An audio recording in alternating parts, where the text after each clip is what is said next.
1 week, 7 days. In the long history of the Middle East, it's a heartbeat.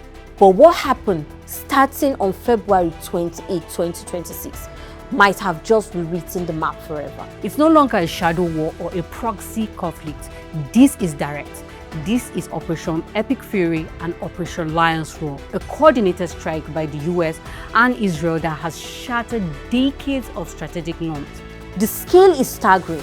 Hundreds of sites across 14 Iranian cities, including Tehran, Isfahan, and Qom. We aren't just talking about military depots, we are talking about the very heart of Iran's command leadership and ballistic infrastructure.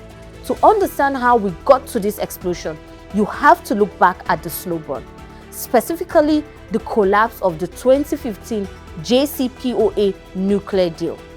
When the US withdrew in 2018, the countdown started.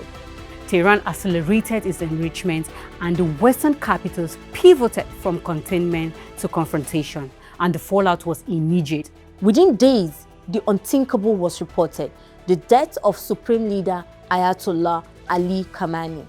The longest-standing theocracy in the world just lost its central pillar. But Iran didn't go quiet. They struck back. Missiles and drones rained down on US bases and allied facilities across the Gulf. Their axis of resistance networks in Iraq, Syria, and Lebanon have all been activated. And as always, it's the civilians paying the highest price. Exactly. The numbers are grim. We are seeing hundreds of civilian casualties in Iran, but also deaths in the UAE, Bahrain, Kuwait, and Lebanon. Children, expatriates, and international nationals caught in the crossfire. Even US service members have been lost in the chaos. Beyond the human cost, the world's economic jugular is being squeezed. The Strait of Hormuz is effectively closed. 20% of the world's petroleum passes through the narrow strip of water. Now, tanker traffic have flatlined and the global energy prices are in the vertical climb. Your local gas stations is feeling the tremor of a war thousands of miles away. This has forced a moment of truth for the region. The Gulf Cooperation Council nations like the UAE, Qatar, and Bahrain are distancing themselves from Tehran and leaning into even deeper security ties with Washington. Yet, through the smoke, there are still calls for a ceasefire.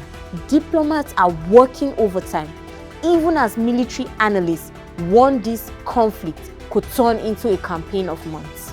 This moment is about more than just battlefield updates. It's a test of global order.